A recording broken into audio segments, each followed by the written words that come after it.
I'm Greg Rist. This week on One on One, local comic Jamie Carswell. Find a corner. Jan's got to sell. Jan, the Corsica. If I can get to the car, still got to find the guys. Get out of the city. Jamie Carswell had a dream to have his own television show. And with hours and hours of hard work, his dream became a reality. Oh, thanks, man. Thanks. Now I've done a little improv, so today I got to play with the boys in an upcoming show. You're talking about me? You're going to be improv. I'm going to be improv. Okay. Instead of the original sketch that we had planned for you, you're actually going to be a co-anchorman. A co-co-co-co anchorman. Okay. On 1992 News. And you're going to it's all improv. Between the four of us. Okay. Yep. So...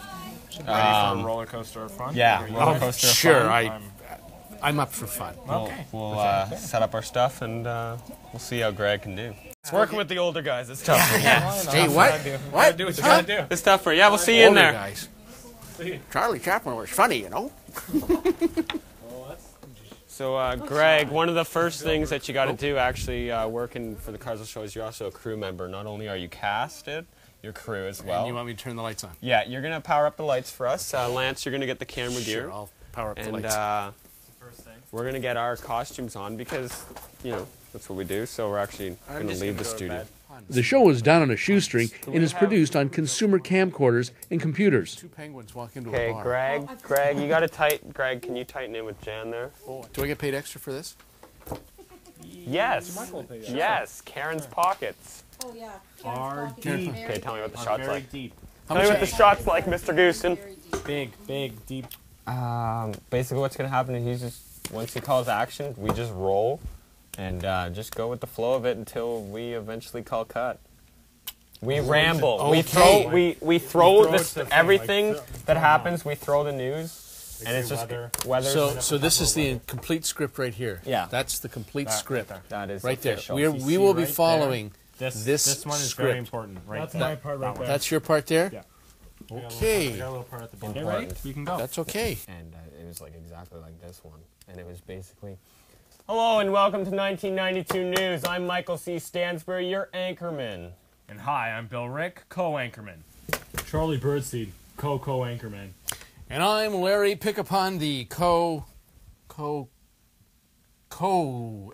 man. Yep, that's right. Well, I want to thank you for coming on One on One. Pleasure. This is so rare. I'm in the studio here, but we've just finished doing this little improv thing. How did I do? I thought you did quite well. You had us on our toes a little bit because you're a pretty good improv artist there. Well, thank you. Thank you. I'm impressed. I actually did study a little bit with Second City. Really? Yes. But enough of me. Enough of me. About you. No, it's all right. I'm good. I'm all right. How did you ever get into comedy in the first place? Comedy began back in high school. I was actually a very shy kid. Very, very shy person. And it took a lot before I decided to I can push a little bit and kind of become myself. And so back, I'd say grade 11-ish is when I really got into it, like kind of full time and said, hey, this is cool. I like doing this. I want to be a comedian.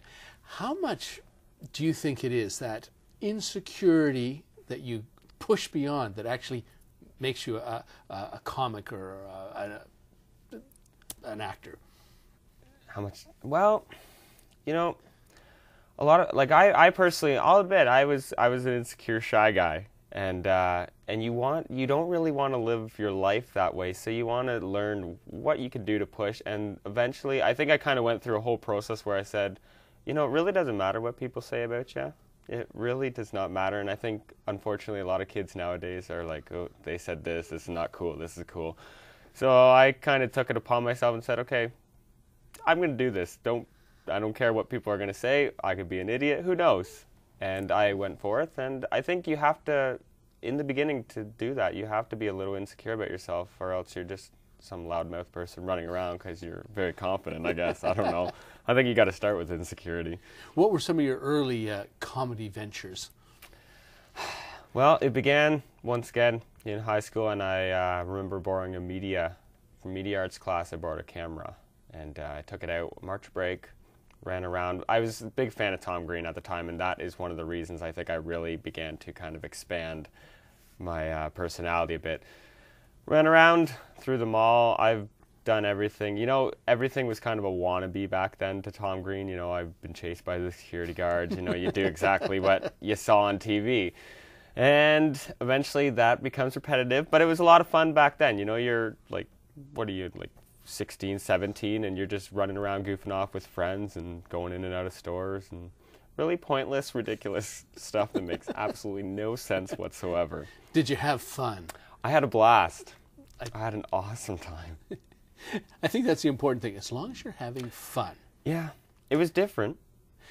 What did you learn back then from just the goofing around, we'll call it, free association? I learned, well, you really can't copycat anybody in comedy. Unfortunately, I guess everything kind of plays back to something that's more original than what you're doing now. But as time goes on, you realize you're not going to make it too far if you're just going to copy somebody, and people are just going to go, oh, you're just doing what they did. And so you learn to kind of go out on your own, write your own stuff, learn what you want to do, not what other people do and you want to do because they do it. Now, you've obviously talked about Tom Green. Who are some of your other faves? Kids in the Hall, big fan of them. Those guys, phenomenal guys. It pretty much stays within the Canadian boundaries. SCTV is excellent. You can't go wrong with John Candy, Rick Moranis, all those guys. Comedy's Canadian. Comedy really is Canadian. I do enjoy the Saturday Night Live, like the original ones, and Mad TV is not personally now. I don't really care for it, but back when it first began, it had a lot of good comedy in it. Time to meet some of the other cast members of the Carswell Show. The Pollard brothers, J. Michael and Shane. Holy! What is it about comedy that you love? That's a good question. I don't really like comedy. No? No, I'm kidding. I do like comedy. It's, it's just being natural. That's what I like about it. You can just be natural, and it's a lot harder, though. It's a lot more challenging. That's what I like about it. It's challenging, because a lot of different people laugh at different things, so that's what makes it harder. I'm always good for a good challenge. I do it because I like to laugh. You like to laugh, or you like to make other people laugh? Both. Hey, I laugh, you make me laugh. That's what I like to do. Where do you draw your humor from? Humor. Where do I draw it from? I draw it from everything around me. Like, you have a nice shirt, Like, there's funny. That's funny. Yeah. So same. Hey, I mean, like, That's a beautiful tie. Like, what's funny about Charlie Chaplin? He's got a cane. After the break, back to the roots of the Carswell Show.